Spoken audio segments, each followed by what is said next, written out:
شعرا بار خطابت سے ہم سامعین کو مستفیض فرمائیں۔ مختصر وقتوں کے لیے آپ کے سامنے حضرت آنے والے ہیں۔ اس شعر کے ساتھ موصوف کا استقبال ہے کہ شہنشاہ خطابت چلے آئیے، شہنشاہ خطابت چلے آئیے، شہنشاہ خطابت چلے آئیے، تاجدار فصاحت چلے آئیے، شہنشاہ خطابت چلے آئیے، تاجدار فصاحت چلے آئیے، لیکن گلزار طیبہ کے گل کی مہک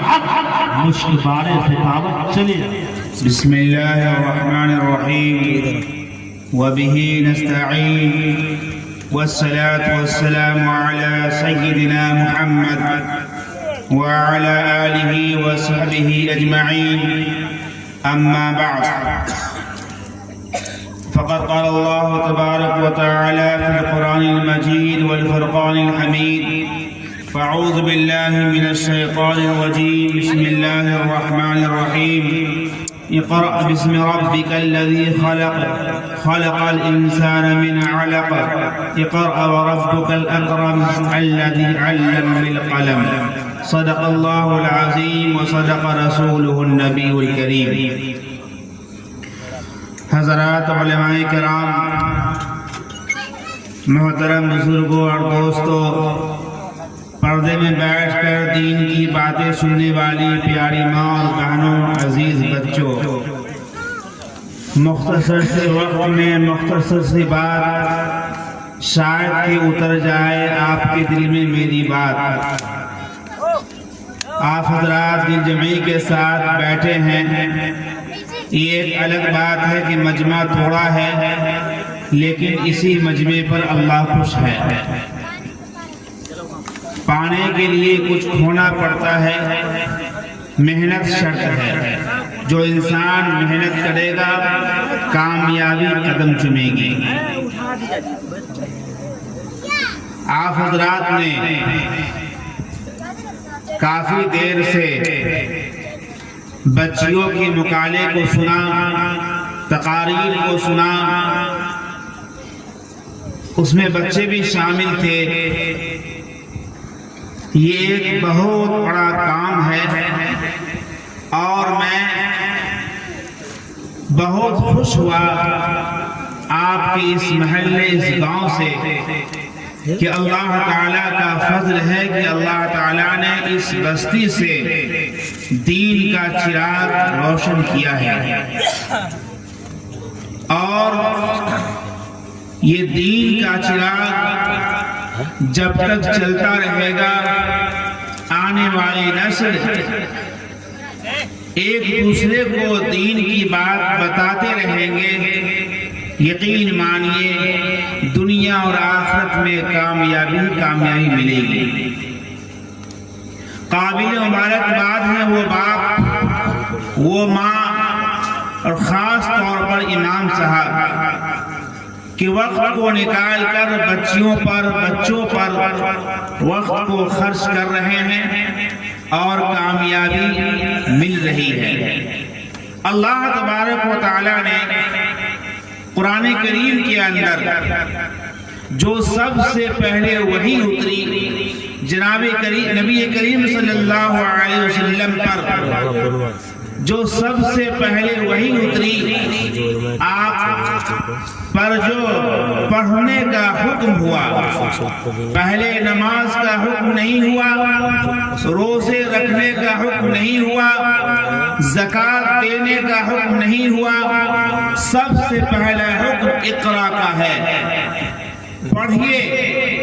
پڑھنے کا ہے۔ انسان جب پڑھ لے گا، دینی علم کو حاصل کر لے گا، تو انسان کے اندر پہچان آئے گی،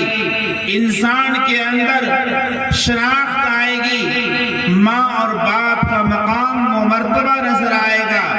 اللہ کی پہچان ہوگی، اللہ کی معرفت ہوگی۔ اور جب علم نہیں رہے گا میرے دوستو، تو انسان جبکہ مکہ کی سرزمین پر گمراہی تھی، ضلالت تھی، اور نہ معلوم کتنے برائیاں تھی، جو اللہ کے نبی صلی اللہ علیہ وسلم نے اس برائیوں کو ختم کیا۔ حکمت سے، علم سے جب انسان کے اندر علم آ جاتا ہے تو اس انسان کے اندر ماں باپ کی عظمت کی پہچان ہوتی ہے، ماں باپ کی قدر کرتا ہے وہ انسان۔ جب انسان کے اندر علم نہیں ہوگا، علم کیا ہے میرے دوستو؟ جس طرح سے ابھی روشنی ہے، یہ روشنی کا کام ہے اجالا کرنا، روشن کرنا۔ ہم ایک دوسرے کو، چہرے کو دیکھ سکتے ہیں، راستے کو دیکھ سکتے ہیں، وہ علم ایک روشنی ہے، علم ایک روشنی ہے۔ جب علم ہمارے اندر رہے گا تو ہم اپنے منزل کو آسانی کے ساتھ سفر کو مکمل کر سکتے ہیں، اپنے منزل مقصود تک پہنچ سکتے ہیں۔ اور جب علم نہیں ہوگا ہماری نماز بھی قبول نہیں ہوگی، ہمارے روزے بھی صحیح طریقے سے نہیں رکھ پائیں گے، قرآن مجید کی ہم تلاوت نہیں کر پائیں گے۔ یقین مانیے جس کے سینے میں قرآن مجید کی کوئی بھی آیات نہیں ہے، اللہ کے نبی صلی اللہ علیہ وسلم نے فرمایا کہ اس کا سینہ ویران گھر کی طرح ہے۔ جس گھر کے اندر کوئی انسان نہ رہتا ہو، کوئی انسان اس گھر کے اندر داخل نہیں ہو سکتا، اس کی ویران ہے، ڈراؤنا گھر ہے، ڈر لگے گا۔ کوئی انسان کے دل ایسا ہی ہے جس کے دل کے اندر کوئی قرآن کی آیت نہ ہو، اور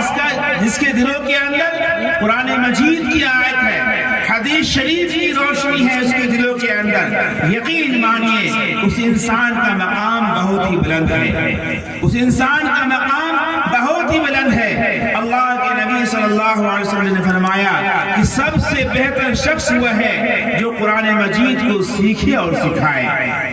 سب سے بہتر شخص وہ ہے جو قرآن مجید کو سیکھے اور سکھائے۔ یقین مانیے آپ کے محلے میں اگر امام صاحب ہیں، وہ آپ کے بچوں کو تعلیم دیتے ہیں، قرآن مجید کی تعلیم دیتے ہیں، حدیث شریف بتاتے ہیں، ماں باپ کی عظمت کرنا بتاتے ہیں، یقین مانیے اس امام کا یہ مقام بہت ہی بلند ہے، اس امام کا یہ مقام بہت بلند ہے، اور اس والدین کا یہ مقام بہت ہی بلند ہے۔ آج میرے دوستو، آج کے اس دور میں جب کہ ہمارا آپ اخبارات پڑھتے ہیں، یوٹیوب پر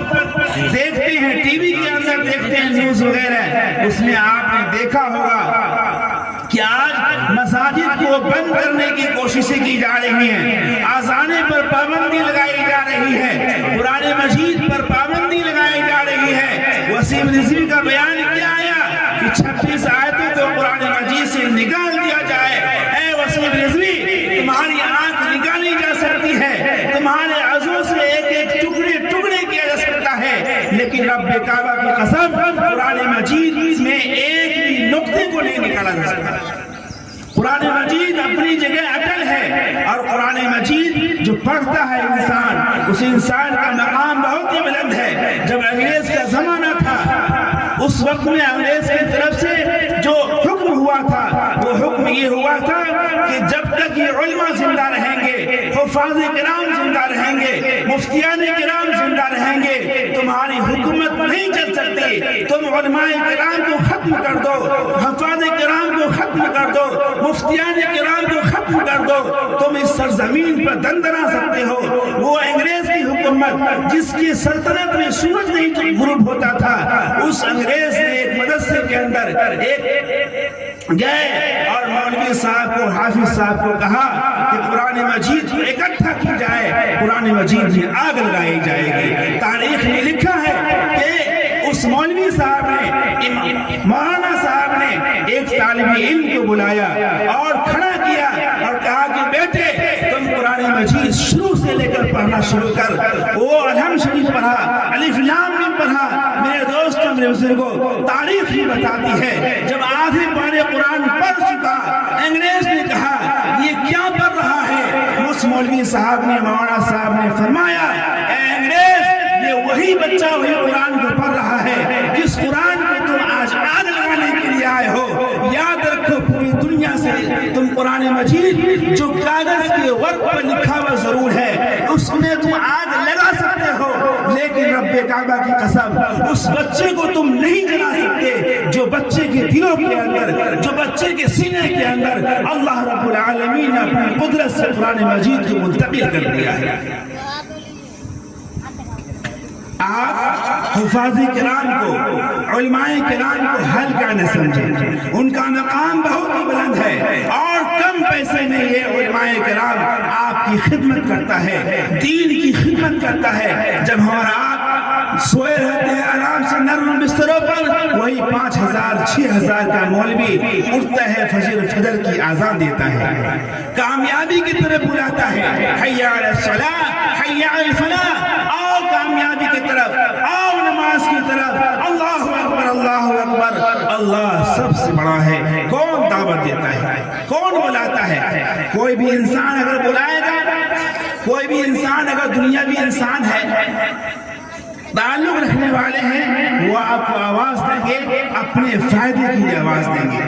اپنے فائدے کے لیے آواز دیں گے، لیکن یہ علماء کرام آپ کے فائدے کے لیے آواز دیتا ہے کہ انسان کہاں سو رہے ہو، کس غفلت میں تم زندگی گزار رہے ہو، کامیابی اصل یہاں ہے۔ ابھی شعراء کرام نے اور ہمارے بچیوں نے جو ماں باپ کی عظمت کو بتایا، میں کچھ دیر 2-4 منٹ ماں باپ کے مقام کو بلا کر رخصت ہو جاؤں گا، وقت میرا ہونے والا ہے۔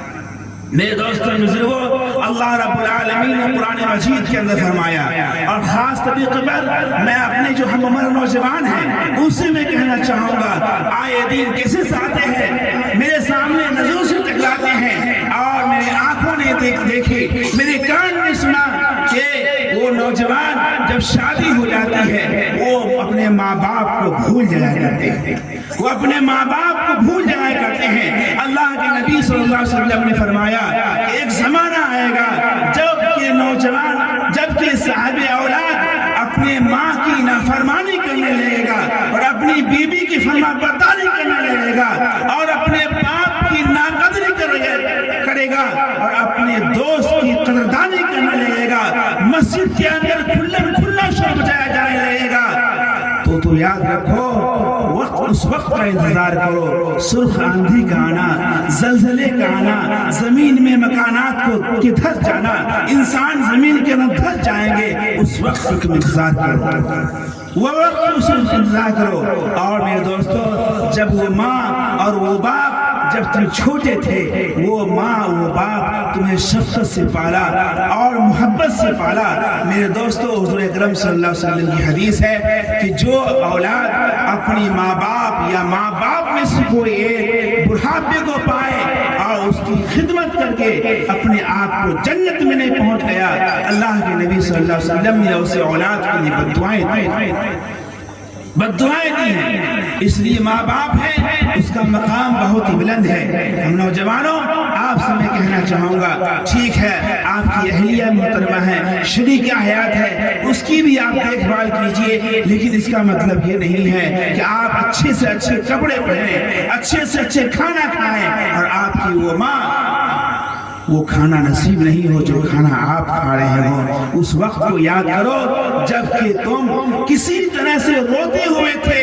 اور وہ ماں اگر کھانے پر بیٹھی ہوا کرتی تھی تو اس کھانے کو چھوڑ کر بغیر ہاتھ دھوئے تمہیں اٹھا کر سینے سے لگاتی تھی، دودھ پلاتی تھی، آرام پہنچانے کی کوشش کرتی تھی۔ رات کے اندھیرے میں جب سورج جب کی روشنی نہیں ہوا کرتی تھی، ماں ٹمٹماتی ہوئی چراغ جلاتی تھی اور